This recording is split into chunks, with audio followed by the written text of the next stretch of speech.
The world of work is changing rapidly, and in this podcast, we're examining the challenges and possibilities emerging within this change. We're talking about everything from labor market information to how to enable the thinking and doing that leads to better workforce development and employment outcomes. This is the Workforce Collective podcast. Hey everyone, and welcome back to the Workforce Collective podcast. I'm your host, Caleb Meeks, content creator and marketing assistant for Workforce Collective, and today I'm joined by our call-in guest, Pamela Uppal-Sandhu, Director of Policy at Ontario Nonprofit Networks. Today we're discussing ONN's fourth sector survey about the ever-so-important nonprofit sector titled 2023 State of the Sector Survey at a Tipping, and how it relates to the findings of our most recent brief about the nonprofit sector at Workforce Collective titled From Burnout to On Fire. We're looking at the key findings from each report, issues the sector faces, and the inevitable impacts it will have on our economy if drastic changes aren't made. So, first of all, Pamela, thanks for being here and for giving us your time. Thank you for having me. Happy to be here. Of course. So the first question, for all of us that work within the nonprofit sector, the work that we do and the purpose that nonprofits serve, it's apparent to us because that's our everyday, right? But for those not involved, maybe this not so clear. So maybe we could clear that up. What is the nonprofit sector? What does it serve? Who's it for? What role does it play in our economy? It's a really good question to start off on, because I often get that same question from my parents, like, "What do you do? Where do you work? What is this?" And so I think the most important piece to stress here is that all of us, regardless of where we live in Ontario, we're connecting with nonprofits on a day-to-day basis, and we just don't realize it. A lot of the reasons why neighborhoods and communities are safe and healthy and well-being is centered is because of nonprofits. We create communities people want to live in and raise their families in. That includes communities with vibrant parks, affordable, accessible, and high quality recreation activities, festivals, arts programming, and third spaces for kids to explore. We also provide essential services that folks rely on every day. So I'm talking about childcare, elder care, home care at home, care for people who are frail and sick. We also have community health services, mental health supports, and these sort of also fall into the bucket around services that support people when they can't support themselves or when, life changes for them. And so this means, employment and training services. This means gender-based violence services or family and individual counseling services. It could also mean food banks, homelessness shelters, women's shelters. All of these pieces together make up what we do. So we're not just social services, which is often the misconception, but really, create this holistic, vibrant, healthy community that folks can rely on. And this has never been so apparent than the last couple of years. We were really helping communities throughout the pandemic, whether that was relaying information, connecting them to resources, or, coming out of the pandemic, the affordability crisis. So many people have been turning to nonprofits on a day-to-day basis. And so that's sort of what we do and who we are. The other piece that kind of gets missed or is a misconception might be is that we don't do any economic activity when that's not true. We're such a big economic driver. So regardless if you're in Thunder Bay or Barrie or Windsor, London, even in the GTA, we play a really big role in job creation. So we have about 1 million employees in Ontario. We engage volunteers, and on top of, that's all on top of providing products and services that people rely on. So just in terms of numbers, we contribute 65 billion to our province's GDP. As I shared, we employ about 1 million people. And the other misconception is that this is all government funding, but that's not true. As a sector, we receive less than half of our revenues from government funding. And so a lot of it, we leverage to do our own earned income, to do our own fees for services. We do a lot of, fundraising, donation drives, et cetera. And that doesn't even quantify the social benefits we bring to communities. We actually commissioned an economic study a couple of years ago, maybe 2 years ago, because we really wanted to see what was our economic impact compared to other industries like manufacturing and auto, but also wanted to see, if you invest $1 into us, what does that mean and look like? And so one of the big pieces that came out of that was that we're pretty on par with manufacturing and auto in terms of our GDP contribution and how many people we employ. And if you invest $1 into us, we bring back $1, 50 or $2 in terms of GDP impact, employment, income, and job creation. So there's lots of benefits to investing in our sector. And I guess that's kind of what I'll end off on in terms of like what our structure really facilitates us being able to do all this work because we're rooted in community. We're governed by a nonprofit or sorry, a volunteer board. So really it's like people in the community are like, oh, this is a need. We have to do something about it, come together and form a group, which becomes formalized in a nonprofit structure. We're transparent, much more accountable. Everything that we own is essentially public assets. If we were to dissolve a nonprofit or a charity, we can't sell our assets to for profit. It has to go to a municipality, public sector, or another nonprofit. So it'll always remain public. And at the core of it all is that we put people first. And needs first, not profit. We're not, beholden to a bottom line or making money or making sure we're providing shareholder incentives and all of that. We reinvest everything that we get back into providing more programs and services. And that creates a lot of agility, a lot of nimbleness, a lot of diverse options. And it means that we provide services and supports and programs in communities, regardless of if we can make money off of it, right? So no matter how small the need is, no matter how if it's like 5 people that are going to benefit from it, or you can't make money off of it at all, that's the whole point of the structure. People coming together, being able to service that need. And so that's kind of where we always pitch that, we're a ready ally, we're on the ground. We know what's happening in communities before anybody else does, which again was the case during the pandemic, and really, can support people and build those healthy, vibrant communities that people want to live in ultimately. Wow, so that sounds like nonprofits, they do have a really big impact. I like how you brought up the economic impact of that because to a person that doesn't know anything about nonprofits, you can hear that word, just nonprofit, and you can think, well, where do you get your money then? What do you even do? How do you operate if you don't profit anything? But I like how you said that we're on par with other businesses like manufacturing and stuff. And it really sounds like if you are going for help or if something has helped, say, build a better community, that was probably done by a nonprofit.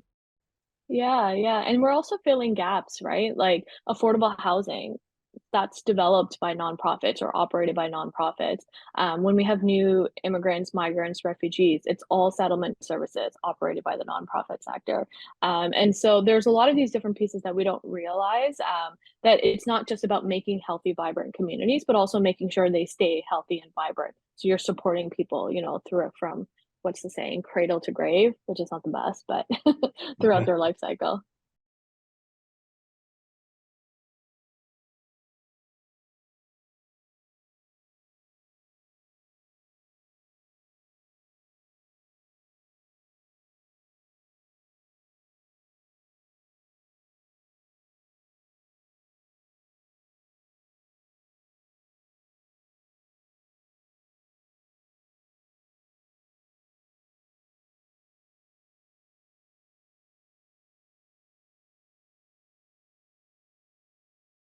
100%. Like everything that you guys found in your report is definitely echoed and amplified in our report provincially. And I think that's what the power of it of our surveys and our data across the board are, right? That no matter which region you're in, no matter what part of sector, subsector you're part of, which communities you serve, that we're all experiencing the same thing. It might be manifesting in different ways or showing up in nuanced ways, but it's all the same. And so, and it's so funny because your title's kind of similar to our headline, which is we're a sector running on fumes and headed to unprecedented territory. So as you shared, we've been doing the survey for 4 years. We started during the pandemic, not thinking that this was going to be something that happens all the time. But what became really evident is that we need to continue to measure the state of the sector. And the impact of broader trends on the sector so we can advocate better and also provide high quality data, which I'm sure is very similar to your work as well. And so this year we were in a unique spot because we had 4 years worth of comparable data. So we were able to sort of look at this information, be like, what's been happening over the past 4 years? And so some of the big trends really, really align with what you've already found. So one is demand, it has sharply increased. It's at an all-time high. So demand for our services right now went up 30% since 2020. So about 74% of the sector is reporting increase in demand for services. And like I said, that's up from 30% in 2020. The second piece has been around financial situations. So overall, they are on a downward spiral, which are probably contributing to more of the HR pieces that you've also already mentioned. So when I say downward spiral, what I mean is that even if, half the sector or even less than that, like 40% reported some sort of marginal increase in revenue. Not a lot, very small. But 90% of the sector is experiencing increase in costs, like exponential increase in costs, and everybody is experiencing an increase in demand for services. So really, any slow growth of revenue, even that slowing, but any growth in revenue cannot keep up with demand for service and the cost of things, right? And more we're seeing people have to dip into their reserve funds, and that just becomes a vicious cycle. Demand goes up, your revenue isn't going up as much, and then you're trying to also cover all the increasing costs and expenses because of inflation. What I also will add is when we look at financial situations, larger organizations are different than smaller ones. Larger ones are much more likely to increase any sort of marginal increase in revenue, whereas the smaller ones, which are usually like under 3 million or under a million, even under 500,000, usually are reporting declines in revenue and are much, much smaller. So they're more vulnerable to these. The other sort of caveat I wanted to add was when we're looking at demand for services, this is overall provincial average, but if you look at particular subsectors like social services, that's much higher. If you're looking at organizations that serve equity deserving communities, our Black communities, Indigenous communities, 2SL, 2SL LGBTQIA plus communities, service increase in services through the roof. So it really highlights also who's experiencing disproportionate impact of all the broader trends that we're seeing. And then the other piece around the HR is that we started measuring it last year, really wanting to map out like what are the recruitment and retention challenges, how many people are experiencing it. And the numbers have not changed since last year. So 65% had said we're experiencing a recruitment and retention challenge last year, exactly the same number this year. So just points to nothing's shifting, nothing's changing. Even if there are some pushes internally into the sector, a lot of the HR pieces that you mentioned, burnout, wage parity, are so systemic in nature, it requires much more efforts and more coordinated collective efforts. Yeah, and I think in terms of the closures and the cutbacks and programs, we also started measuring that last year. Last year, they were at a highly like elevated crisis level. Again, like 65% around that time reporting cutbacks or discontinuing, growing waitlists, like you've mentioned. And this year, those numbers have dropped just a bit. Just a couple of percentage points. People still, or you can say they've plateaued at a high level. Folks are still reporting they're discontinuing programs, their waitlists are growing. And actually, we ask every year if the sector, when you're filling out the survey as a nonprofit, if you know of another one in your area, your region, your network, or if you service a similar population, has closed down, and that's at an all-time high. So 35% said that they knew of someone else that was similar to them that had closed down in the past year. And that has been the highest since we started doing the survey in 2020. And so those are just some of the high level pieces around. I think ours gives like that provincial overview and sort really supports what you're seeing in communities.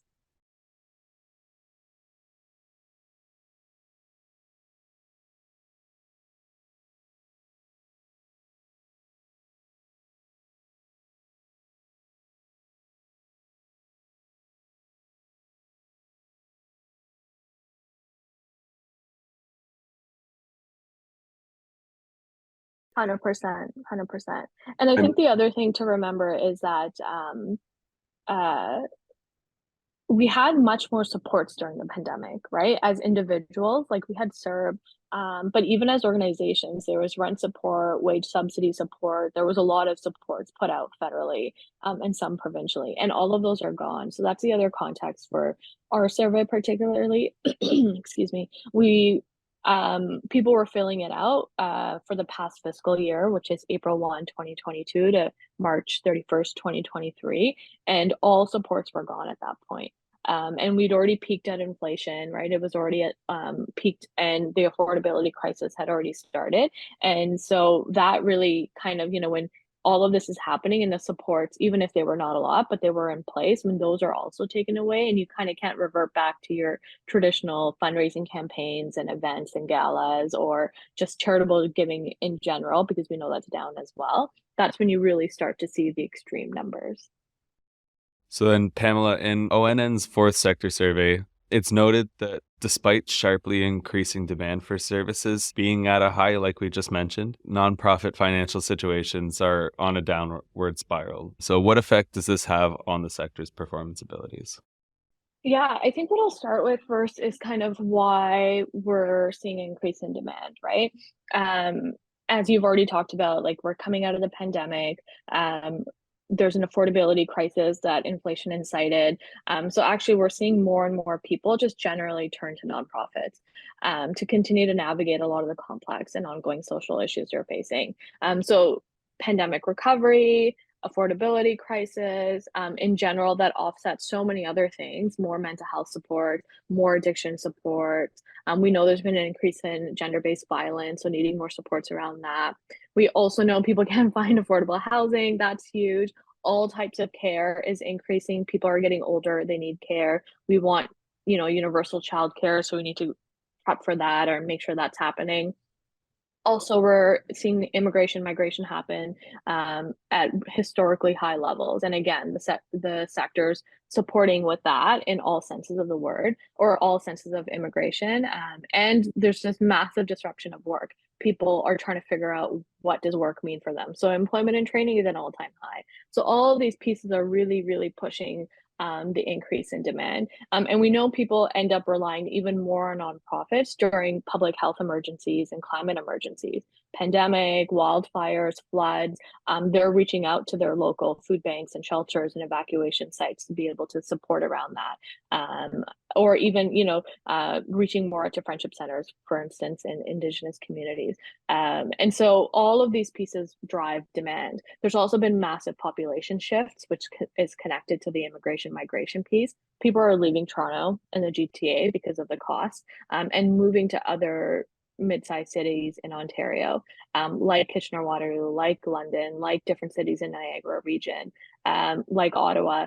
And that social infrastructure there, which is our sector is a big part of, can't keep up. So you have a mass influx of people. You don't have the same funding or same level of service that you could do. Plus, perhaps you're not able to recruit and retain people, which we've seen in the numbers. So all of that is creating like this perfect storm for demand. And so the impact of that ends up being you're, like you said, you're cutting back programs, or your wait lists continue to grow. And sometimes, we've seen people even shut their wait lists off because they're like, what's the point? Like, you're going to keep someone on a wait list for 6 months. Or people or organizations are shutting down. They're just not able to sustain themselves, or not able to bridge the gaps in money and resources needed to keep afloat, like they used to in the past, because times have changed. Charitable donations are down, and it's harder to do sort of fundraising in-person galas, as well as, funding again hasn't kept up, which I think we're going to talk about in a bit anyways. And so all of these sort of pieces come together. Another thing to really think about is that, a lot of times other industries will say, well, we're also experiencing a labor shortage. We're also having difficulty recruiting, retaining people, or we're also, experiencing inflation and affordability crisis. So why is it different for you, right? Or what makes us unique? And I think what I like to say back to that is, we're, as a sector, I think, at much more whims of our contacts than others are. So if there's economic uncertainty, that's directly going to mean less government money and spending, and less charitable giving. If there's like uncertainty around, or rather there's like a crisis happening, an emergency, that means that we're going to see an increase in demand for services, right? And so those pieces usually aren't the case for others. And when I say we're going to experience an increase in demand, or thinking about inflation, we experience it in two ways. When our community is impacted, needs go up, and then our operational costs generally, because we're operating in this space, our costs go up. And so we hear a lot of stories around organizations having to do more with less. Your front line is burnt out because they're trying to pick up the slack. There's low morale. People are disconnected from the work. They're experiencing vicarious trauma because it's difficult work, right? Like, it's not like you're getting paid $16 at McDonald's. You're getting paid sometimes $16 to house people, or to find them food, or to help them through really traumatic experiences. And they're picking up slack because of just there's not enough people. Middle management and leaders are not just grappling with how do we provide services in this space, but also taking care of their staff, taking care of the board, doing advocacy. And at times, if they're a smaller organization, the ED is doing HR and finance and everything else on top of their expertise. So all in all, we just end up seeing a huge burnt out system, like I said, running on fumes, that's trying their best to hold everything together. And I will mention that, it might not seem like, oh, well, this small nonprofit closed in, I don't know, uh, Canada, but it matters, because that means there's a sect of people, or a community, or a group of people that no longer have access to service. And it might have been a really, really niche program. Perhaps it got picked up by another neighboring organization or community agency. But the question then arises, do they have the funds to now also deliver that programming? Do they have the people to be able to deliver that programming? And sometimes things don't get replaced. If an aquatics program shuts down in a small community, is that going to get replaced? Is another swimming pool going to be built? Or magically we're going to grow some more lifeguards so kids can learn swimming? Not necessarily, right? So a lot of these pieces, even though small, are really important. And the long-term impact that we stress to government all the time is that one nonprofit closure leaves a tear in our social safety net. These are going to be gaping holes, and it just drives up costs and demand on other care institutions, like the hospitals, like the long-term care, like jails, like treatment centers. And we already know those are at capacity and cannot take on more. So it really is about, how do we strengthen the sector, because we play such an important and critical and really specific part in this whole sort of care continuum, if you think about it in that way. So, if all of this is happening and nonprofits clearly play an important role in community, then why is it funded so inadequately? Lots of reasons. But I think there's this misconception that back in the day, a bunch of people, probably women, got together in their basement and said, we're going to do some charity work out the goodness of our hearts. And that's sort of the model that perpetuates that, because it's charitable work, because so many women do it, it should be done for free. It's sort of, on the side, it's not that important, and it doesn't cost a lot. So I think that big myth around charity work really, really impacts us as well. Um, the other reason is, I think it's just flatlined. A lot of funding that for a lot of the social services has been flatlined by government for the past 2 decades. And so it just hasn't kept up pace generally with cost of living and how much it costs to deliver these services, let alone, when you see the massive peaks right now in terms of demand and inflation. And so that really contributes to it. There's been some gains made in the last couple of years, but not for everybody, for very, very different parts of the sector. And so I think those two pieces coming together, I think just generally also the value we've talked a lot about. We started the podcast off like, who are we? What do we do? What's our value? That's largely unrecognized in the general public. If you were, like you said, you go to someone and say, what's a nonprofit? They're not going to know, or they have like really weird misconceptions about us. And so if there's no value, there's no recognition and acknowledgement, it's really hard to translate that into resources that sustain communities. And to be quite frank, we often are servicing communities that people don't care about. Um, Homelessness, food banks, all of that. So that in that sense of urgency, or um, yeah, that sense of urgency and that public support sometimes is missing because it's not on their radar. So I think it's all those pieces. And I think, we also had an opportunity with this survey to do some 4-year projections. To your point, like, is nothing changing? If nothing changes, what sort of happens? And so we did the math, back of the envelope math, but we did the math. If policymakers continue to ignore, decision makers continue to ignore the sector and don't um, support it and sustain it in the way that we need it to, the numbers are really, really awful and scary. It means that by 2026, every single nonprofit in Ontario will be experiencing an increase in demand for service. Only 17% of the sector is going to be able to forecast financial sustainability for over a year. And nonprofits will see a 131% increase in costs. Excuse me. And lastly, 63% of the sector will know of another similar organization shutting down. So can you imagine like what communities and neighborhoods are going to look like in 2026 if this is the case? Like where will people go? And if more and more is handed off to the for-profit sector, and sometimes, yeah, if more and more is handed off to the for-profit sector, if they're not making money off of it anymore, they will probably leave. And another sort of, so it's not sustainable in that sense either. So that's what we're up against. Like that's why this moment is so different. And I think again, to your findings as well, it's scary times and it could get scarier if nothing changes. Yeah, I agree. It could get scarier. It sounds like it. Canada's population is rapidly growing. And what are we going to do if we don't have people to help everybody, help build these communities and settle these communities and offer services for kids? People want to make money so they can move into these communities. But then what happens when they don't exist? What happens when there's nobody to upkeep them? Right. So then what sort of changes need to be made in order for this sector to flourish and work at its full capacity? And I think we've already answered it, but why should people care? Yeah.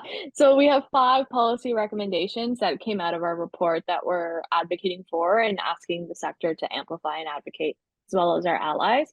So the first one is we're advocating for a home and government for the sector in the provincial government. So what this means is we're looking for an associate minister or a deputy minister or something of that sort in the economic development, job creation, and trade ministry to sort of be that champion in government, in cabinet particularly, who gets the sector, knows what they do, can take a whole of government approach, and really connect the dots, and see, everything that I've talked about, who we are, and champion that and bring that perspective to a lot of the key policymaking that's done in the province. Right now, nonprofits work with 16 different ministries at a time, and that's just like your line ministries, like Ministry of Health, MCCSS. So it's not about recreating those relationships, but it's about how do we elevate and sustain those relationships. But also, what about those like labor and treasury board secretariat, like those pieces that really like funding that impact everybody. So home and government is one piece. The second piece is just generally we want better transfer payment agreements for the sector. So if there's any funding agreement between government and a nonprofit, to just be better, to include true cost of delivery, for it to be flexible, and on par with funding that they might give to the public sector, to do the same job, same work. So that trickles down to better services, better social infrastructure, and just better pay. So we're able to recruit and retain people. We are particularly asking for investment in nonprofits and grassroots groups that serve equity deserving communities. So our partners in Black-led, Black-serving, Black-focused organization, our partners in I4, so Indigenous-led, partnership, informed benefiting organizations, and 2SL, LGBTQIA+, as well as women's organizations, because we know they're on the front lines, and those communities have been historically harmed. Um, we're also asking for broader support around developing a labor force strategy and a workforce development plan to combat a lot of the stuff that we talked about, HR crisis, burnout. We're also in this age of where technology is here, AI is here. And so how do we grapple with that with the sector? And we need some support because we're in this constant cycle of chaos and crisis and haven't had a chance to sort of pause from that. And then the last thing that we're asking for is modernizing volunteerism. Half the sector actually is volunteer driven. So only half of the sector has paid staff. Everybody else has volunteer staff. They might have one or two here, but we rely on volunteers so much in our sector, from the volunteer board members to helping with programs. And that's so connected to civic engagement and engaging in local communities, which is connected to thriving democracies and faith in public institutions. So if we don't have volunteerism, we kind of don't have that civic engagement space like we used to 10, 15, 20 years ago. And that's a threat to our democracy and our public institutions, which we're already seeing. Also, people donate where they volunteer. So if they're not volunteering, they're not donating. And so we're asking the province to think about a volunteer recovery strategy, or really shift how we think about volunteerism. It's not, you go down to your local food bank anymore and you volunteer in person, but young people are engaging in volunteerism in much different ways. So how do we sort of make sure our strategy reflects that? So those are all the things that we're asking for. They really underline a lot of things what others in the sector are asking for. They're a bit more high level. But these are the pieces I think if we were to put in place could really make a significant impact on our sector and the way in which we serve communities. That sounds like fair things that need to be changed, be treated equally and important, paid fairly, and be modernized with aspects of our industry like volunteerism. Those would seem like such small asks, but I bet that they're not. So for those interested in learning more about this kind of stuff and ONN's fantastic work, where should they go? Yes, so best place to reach us and connect with us is our website. So it's www.theonn.ca. It has all our resources. We don't gatekeep, everything's free and available. Government submissions, blogs, as well as projects and resource and toolkits that we're working on. You can also check out nonprofitresources.ca, and this is really good for organizations or grassroots groups that want to figure out like the day-to-day stuff, how to operate a nonprofit, how to incorporate, how to get charitable status. I also encourage people to follow us on our Twitter handle as well as Instagram. Our comms team is always posting cool and fun stuff. And the best way to sort of know what's happening right when it happens is subscribing to our e-newsletter. So we publish an e-bulletin every 2 weeks, which has all policy updates federally and provincially, as well as stuff that's happening in the network. Well, that's all of our time, Pamela. So thank you for being here and thanks for sharing. And a big thank you to ONN for all the work that they do. And it was great getting to talk to you today. Thank you for having me. It was lovely chatting. And thank you all for tuning in today as well. If you want to learn more about our work surrounding the nonprofit sector, visit our website at workforcecollective.ca and check out the featured publication sector under Tools and Resources tab. And don't forget to check out ONN's website at theonn.ca.